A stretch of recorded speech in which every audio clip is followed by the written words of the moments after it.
For today's little adventure, you can read The Valentine Bears by Eve Bunting. It was October 14th, and the bear's den was snug and secure for the winter. Mrs. Bear set her alarm for February 14th. Then she curled herself comfortably against Mr. Bear's back and listened to his snores. It was going to settle down for a long 4 months' sleep. When the alarm went off 4 months later, Mrs. Bear could hardly believe it. It seemed as if she'd just gone to bed. My, she said, yawning, spring already. And then she remembered it wasn't spring yet. She set the alarm early for a special reason. Mrs. Bear stretched, scratched, kissed Mr. Bear on his nose, and got up. Mr. Bear could sleep through just about anything, and she was glad. She had things to do. First, she made a sign. It's nice to share Valentine's Day with someone you love. She tackled the sign on the wall so Mr. Bear could see it the instant he awoke. Leaves had blown into the den while they slept. Mrs. Bear brushed them into a pile and swept them outside. Brr, she said, standing in front of the den. You'd think they'd put this special day in summer, Mr. Bear, and I have never shared a Valentine's Day in all our years together.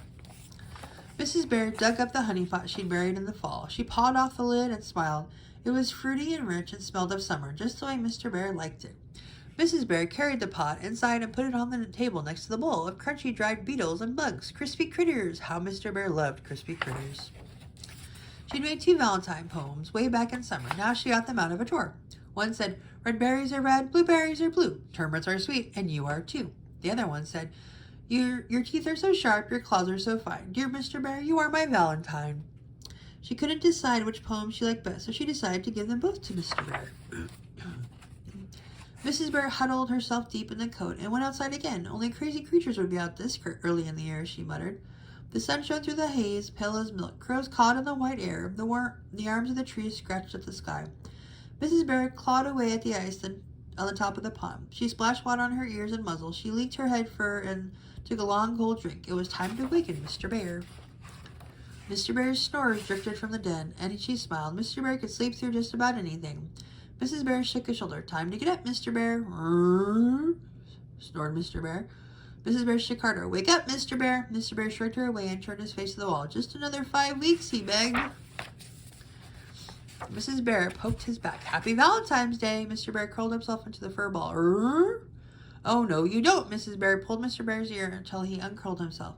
She tickled his paws, and she pried open his eyes and whacked them drop closed again. Said Mr. Bear. Mrs. Bear sighed.